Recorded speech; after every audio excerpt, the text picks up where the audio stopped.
नमस्कार, आप देख रहे हो पीडीएस न्यूज़। मैं हूँ पीसी सैनी। आज के इस इंटरव्यू में हम आपकी मुलाकात करवाएंगे एक उभरते हुए आर्टिस्ट से। धीरज कुमार सैनी एक छोटे से गांव में इनका जन्म हुआ है। एक छोटे से गांव, छोटे से मोहल्ले से निकलकर आज ये नेशनल लेवल पर अपनी पहचान बना चुके हैं।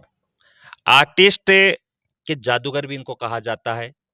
धीरज कुमार सैनी ने पास में ही जो स्कूल है, मॉडर्न पब्लिक स्कूल, वहाँ से 12th की थी। और कब से क्या इनकी रुचि है पेंटिंग में, ये पेंटिंग बहुत अच्छी बनाते हैं। अभी हाल ही में इनको राजस्थान सरकार के द्वारा अवार्ड अवार्ड भी मिला है इनकी पेंटिंग में के कारण, और सेकंड रैंक इनको ऑल राजस्थान में प्राप्त हुई थी। पूरी चर्चा अब हम इनसे ही जानते हैं कि इनकी रुचि कब से थी और इन्होंने अब तक कितनी पेंटिंग ये बना चुके हैं और कितने ऑक्शन में इनकी पेंटिंग सेलेक्ट हो गई है। तो धीरज कुमार सैनी, आपके दो नाम है, घर का नाम रवि है, हाँ। तो बेसिकली आपको गांव में रवि के नाम से ज्यादा जानते हैं, हुँ। और आपका डॉक्यूमेंट्स जो नेम है वो है धीरज कुमार सैनी। धीरज सैनी। जी। तो चलिए अभी सैनी से हम जानते हैं कुछ सवाल, और उनसे ही पूरी मुलाकात करेंगे। आज का ये इंटरव्यू है जो स्पेशल है, ये उन बच्चों के लिए बहुत इंपॉर्टेंट है जो ग्रामीण क्षेत्र से बिलोंग करते हैं और जो अपने सपने तो देखते हैं लेकिन उनको पूरा करने के लिए हिम्मत नहीं जुटा पाते हैं। धीरज सैनी उन सब बच्चों के लिए एक उदाहरण है, एक मिसाल है। तो धीरज बताइए, अब तक आपने कितनी पेंटिंग बना दी? मैंने अब तक अगर देखा जाए ना 2-3 हज़ार के लगभग ऐसे बना दी। तो मतलब ऐसे मैं जब 7th क्लास में था ना तब से मेरी रुचि थी आर्ट में, है ना? तो 10th क्लास में वो मेरे पापा बोले, है ना, कि साइंस में ऐसे कुछ दिलाएँगे, तो लेकिन मेरे को तो य हाँ, है ना? तो ऐसे आपकी रुचि लेकिन आर्ट में हुँ, थी, हुँ। पेंटिंग में थी, हुँ, आर्ट हुँ। में। तो आपने पापा को बताया या फिर पापा ने खुद ने ही आपकी ये रुचि देखी है या आपके टैलेंट को पहचान कर पापा ने आपको सपोर्ट किया? नहीं, वो सपोर्ट भी किया है, लेकिन अगर देखा जाए ना तो मैं जब 7th क्लास में था ना तो खुद से ही बोलने लग गया था, है ना, कि जैसे मेरे को आर्टिस्ट ऐसे बनना है। तो फिर उन्होंने भी देखा, हाँ, कि ऐसे जैसे इसको, है ना, कि इसी फील्ड में डालेंगे तो ये कुछ कर सकता है। तो फिर जैसे मतलब, है ना, कि वो और जो 11th क्लास में आई ना तो उन्होंने मुझे साइंस दिलाने की कोशिश करी, लेकिन फिर बोला मुझे आर्ट चाहिए, मेरे को आर्टिस्ट बनना है। तो फिर उन्हें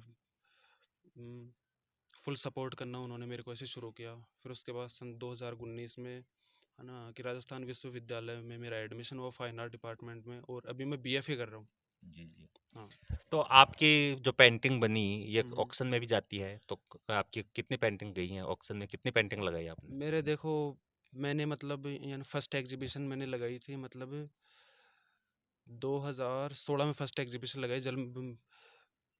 मैं जब 11th क्लास में था तो उसमें मेरी मतलब, है ना, कि 2 पेंटिंग्स मतलब मेरी, है ना, कि सेल आउट भी हुई थी। एक तो मतलब 6000 की हुई थी और एक 9000 की हुई थी। जी, जी। फिर उसके बाद उसी साल में मैंने मतलब, है ना, कि मतलब उसी साल मैंने एक और एग्जीबिशन लगाई। फिर उसमें मेरी एक और पेंटिंग सेलिंग हुई थी, तो वो मतलब 60,000 की थी। जी, जी। तो वो हाँ, जो आमेर होटल है ना, तो आमेर होटल में, तो हाँ, आप जाओगे ना तो वहाँ पे है वो पेंटिंग अभी भी। आपकी हाँ, जो बनाई हुई पेंटिंग है, हाँ, वो आमिर होटल में लगी हुई है। हाँ।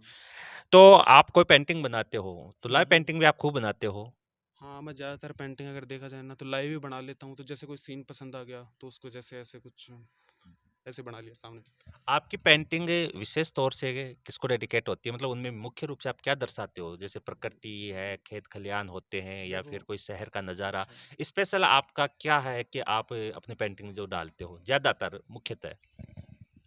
मुख्यतः अगर देखा जाए ना तो नेचर लवर हूँ मैं ऐसे शुरू से ही। तो जी, जी। मतलब, है ना, तो वही देखने को मिलेगा मेरे पेंटिंग्स में। तो जी, जैसे मतलब ये पेंटिंग मैंने बनाई थी, कल ही बनाई थी। जी, जी। तो दिखाइए ये आपने। पेंटिंग जो खेत है ना हमारा, तो ये मैंने उसी में से लाइव बैठ के बनाई थी। जी। और भी हैं, दिखाइए आपने अब मतलब, तक कितनी क्या पेंटिंग बनाई, वो पेंटिंग दिखाइए आप। और एक ये भी है, ये भी मतलब मैंने ऐसे सोच के बनाई है, ऐसे नेचर पेंटिंग्स। जी, इसमें भी प्रकृति हाँ, को ही डेडिकेट कर रहे हो आप, संदेश हाँ, दे रहे हो। हाँ, वही है। और दिखाइए आप। एक मतलब, एक ये है, तो ये ऐसे मैंने सोच के बनाई है। ये ये तो शायद आप कहीं बैठे होंगे या फिर आपने हुँ, ऐसा हुँ। कोई गुलाब का पेड़ फूल हाँ, देखा तब हाँ, वो बनाई? हुँ, जी, हाँ, वो जी। बनाई है। और दिखाइए आप। हुँ, और मतलब ये देखो, एक ये मतलब इतनी सी ड्राइंग है, ये भी मैंने ऐसे सोच के बनाई है, ये मतलब ये भी देखो। जी, जी। हुँ, और दिखाइए सर।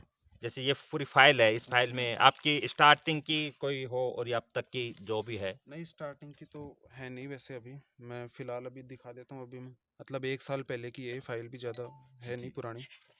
तो इसमें मतलब ऐसे कैमरे के सामने खोल के हाँ, दिखाइए आप। कैमरे के सामने एक सेकंड। ये जैसे ये मेरा बाथरूम है, तो मतलब वहीं पे ऐसे लाइव बैठ के ऐसे बनाई थी जी, ये मैं। यूँ कीजिए आप, यूँ करके दिखाइए। नहीं, ये ऐसे ऐसे होगी, लंबी है ये। अच्छा, खड़ी है क्या? हाँ, जी, जी। खड़ी है। तो ये आपके बाथरूम की है? हाँ, ये तो उसी में बैठ के ऐसे बनाया था हम बाथरूम में ही, जी, तो जी, हाँ। जी। और दिखाइए इसमें। और भी हैं।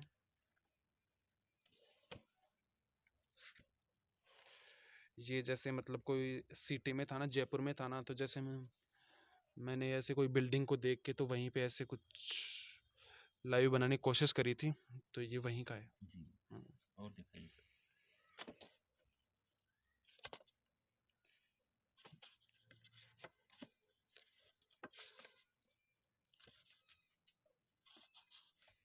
एक ये है, ये भी मतलब ऐसे, ये भी ऐसे सोच के बनाई थी। शाम का मौसम था तो ऐसे जी, तो ये मतलब ऐसे ही बना दिया।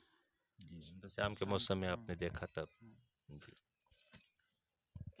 तो धीरज सैनी ने जो पेंटिंग बनाई है वो आपको दिखा रही हैं यहाँ। एक इस ये है। पेंटिंग के बारे में बताइए आप कि ये पेंटिंग आपने कब बनाई थी? इसमें आपने अच्छा, कुछ लोगों को दर्शा भी रखा है। ये सीन क्या है, कहाँ का है? ये मतलब ये जो जयपुर में जहाँ पे रहता हूँ ना, तो वो जो उसके सामने जी, है थोड़ा ना कि ऊपर थड़ी कीजिए। वगैरह है ना, तो वो ये मैंने उनको देख के ऐसे लाइव बनाने की कोशिश करी है। जी, जी। हम्म। और दिखाइए सर। धीरज सैनी से हम जान रहे हैं उनके द्वारा जो पेंटिंग की गई है उनके बारे में। और ये कि थोई गांव के हैं। थोई में एक गांव है बड़ी रानी, वहाँ इनका जन्म हुआ था और वहाँ से निकलकर आज ये स्टेट ये भी लेवल पर मैंने ब्लैक पहचान एंड वाइट बनाई बनाई है। है चारकोल से। जी, जी। हाँ, ये जो कोयला होता है नेचुरल कोयले का ही मैं ज़्यादातर यूज़ लेता हूँ। जी, जी। हाँ, ऐसे। तो सर अभी हाल ही में आपको अवार्ड मिला था। हाँ। उस अवार्ड के बारे में बताइए कि वो क्या थी, उसमें कौन-सी आपकी अच्छा। पेंटिंग है वो सिलेक्ट हुई थी और उस अवार्ड में आपको क्या-क्या मिला? वहाँ पे कौन-कौन थे? उसके बारे में बताइए।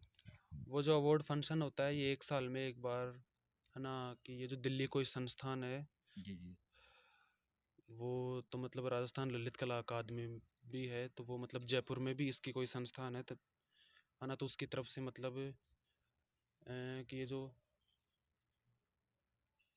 तो उसकी तरफ से मतलब 1 साल में मतलब है ना कि सारे राजस्थान के वो जो टॉप 10 स्टूडेंट होते हैं ना, टॉप 10 स्टूडेंट आर्टिस्ट होते हैं, तो उसमें जी, जी। मतलब मेरा है ना कि दूसरे नंबर पे मेरा इस साल आया है, तो मुझे अवार्ड मिला था और इनाम के तौर पर है ना कि 10,000 रुपये भी मेरे को ऐसे मिले हैं ऐसे मिले थे। और ट्रॉफी मिली थी आपको? हाँ, ट्रॉफी मिली थी, एक अवार्ड भी हुआ है और वो मतलब जी, जी। सर्टिफिकेट भी मिला था उसके जी, साथ में। जी। तो आपको जो ये अवार्ड मिला, उस हम्म। अवार्ड को आप किस रूप में देखते हो कि क्या अहमियत है उसकी आपके जीवन में? वो अवार्ड पाकर आप अपने आप को कैसा महसूस कर रहे हो? अवार्ड पाकर अच्छा फील होता है, और तो मतलब जितने साल मैंने, आप देखोगे मतलब आर्ट को मैंने यहाँ यहाँ ब- मतलब ऐसे 7-8 साल दिए मैंने इस आर्ट को, तो मतलब ये ऐसे जी। हाँ, तो उसी तरह से। आगे की फ्यूचर प्लानिंग क्या है आपकी? इस आर्ट्स को लेकर आप कहाँ तक जाना चाहते हो? आर्ट को लेकर नेशनल लेवल पर अपना नाम ऐसे करना चाहता हूँ, ऐसे रोशन वगैरह। जी, और जैसे मतलब अगर देखा जाए ना, तो ब्लैक एंड वाइट में मैं वैसे है ना कि ज़्यादा ऐसे अच्छा लगता है मेरे को ब्लैक एंड वाइट में। मैं है ना, तो ये जो कोयला होता है ना, कोयले से बनाना मेरे को ज़्यादा अच्छा लगता है, जैसे नेचुरल कोयला हो गया तो उसी जी। से मैं ऐसे बनाता हूँ, तो ये ऐसे कुछ होता है। अवार्ड में आपकी कौन-सी पेंटिंग सेलेक्ट हुई थी? अवार्ड में मेरी मतलब वो उस पेंटिंग का टाइटल मतलब क्या टाइटल दिया था आपने? मैंने उसमें दिया था है ना कि नेचर का टाइटल दिया था उसमें मैंने। जी, हाँ, तो ऐसे शाम का सा सीन था, तो वो मतलब A3 साइज़ की ऐसे पेंटिंग थी, तो वो मेरी ऐसे सिलेक्ट हुई थी, तो अवार्ड मिला था उस पेंटिंग को, कहने जी, का जी, मतलब। जी। आपने अपना एजुकेशन मॉडर्न पब्लिक स्कूल से किया है। हम्म। तो जब आपको अवार्ड मिला तो आपके जो मॉडर्न पब्लिक स्कूल के सर हैं, डायरेक्टर हैं, हम्म। उनका आपके पास कोई मैसेज, कोई बधाई संदेश आपको प्राप्त हुआ? हाँ, हुआ था। जो मेरे सर हैं वो मतलब वो भी मतलब है ना कि ड्राइंग टीचर हैं वो मेरे, है जी, जी। ना, तो रहे हुए हैं, है ना, तो ज्ञानचंद केडिया जी हैं, तो वो मतलब आसपास में एक ही ड्राइंग टीचर हैं, वो अच्छे टीचर हैं, उनसे मैंने काफ़ी अच्छी ऐसे राय ली है, तो जी। काफ़ी अच्छे से सिखाते थे, तो उन्होंने भी मेरे को काफ़ी ऐसे सपोर्ट किया था, ऐसे। आपकी सफलता में मॉडर्न पब्लिक स्कूल का बड़ा रोल है। हाँ, रोल तो है ही। आप हमारे चैनल के माध्यम से कोई संदेश देना चाहो उन स्टूडेंटों को जो कहीं न कहीं सपने तो देखते हैं, लेकिन उनका आत्मविश्वास गिर जाता है या फिर वो सोचते हैं कि हम शायद इतनी ऊँचाई पे नहीं पहुँच पाए। क्योंकि आप भी एक छोटे से गाँव से निकल कर आज हुँ, स्टेट लेवल तक चले गए हो, नेशनल हुँ, लेवल हुँ, तक हुँ, आपकी पहचान बनने जा रही है। हुँ। तो उन स्टूडेंटों के लिए आप क्या कहना चाहोगे कि आर्ट्स में क्या है? नहीं देखो ऐसा होता है ना कि सारे फ़ील्ड्स में होती है स्कोप तो वगैरह, है ना? तो टैलेंट होना ज़रूरी होता है, तो वो मन मतलब हमारे गाँव आप देखोगे कि हमारे गाँव है तो यहाँ के लोगों की सोच होती है कि मतलब अगर है ना कि साइंस दिला देते हैं बच्चों को कि जैसे साइंस लो तो आप डॉक्टर बनो तो वो मतलब अपने सपने उन पर है ना कि थोपे जाते हैं ऐसे है ना तो आप अगर देखोगे ना तो ये ऐसे कुछ नहीं करना चाहिए तो वो उनकी रुचि किस चीज़ में है तो उसी चीज़ में उनको ऐसे आगे बढ़ने देना चाहिए। हाँ ये जी। थैंक यू धीरज, हम्म आपने जानकारी दी। तो हम्म हमने आपकी मुलाकात करवाई आर्टिस्ट धीरज सैनी से, जो कि एक उभरता हुआ सितारा, एक छोटे से गाँव से निकल कर आज स्टेट लेवल तक पहुँच गए हैं और जल्दी ही नेशनल लेवल पे अपने कदम जमाएँगे। अब तक उन्होंने बताया कि 2000 प्लस उन्होंने पेंटिंग की है और इनकी पेंटिंग में ज़्यादातर ये नेचर को ही नोटिस रखते हैं, नेचर को इम्पोर्टेंस देते हैं क्योंकि ये नेचर लवर हैं, इन्होंने बताया। हम भी पीडीएस न्यूज़ टीम आपके ब्राइट फ्यूचर के लिए हमेशा आपको शुभकामनाएँ देती है और आपके ब्राइट फ्यूचर के लिए हम प्रेयर करते हैं कि आप इसी तरह से आगे बढ़ते रहें और अपने गाँव, अपने परिवार, अपने समाज और अपने देश का नाम रोशन करें। तो इस इंटरव्यू में इतना ही। फिर हम मिलेंगे ऐसे ही किसी नई फ़नकार के साथ अगले इंटरव्यू में। अगर आप चैनल पे नए हो तो चैनल को सब्सक्राइब ज़रूर कीजिएगा, साथ ही बेल आइकन ज़रूर दबाइएगा। Thank you.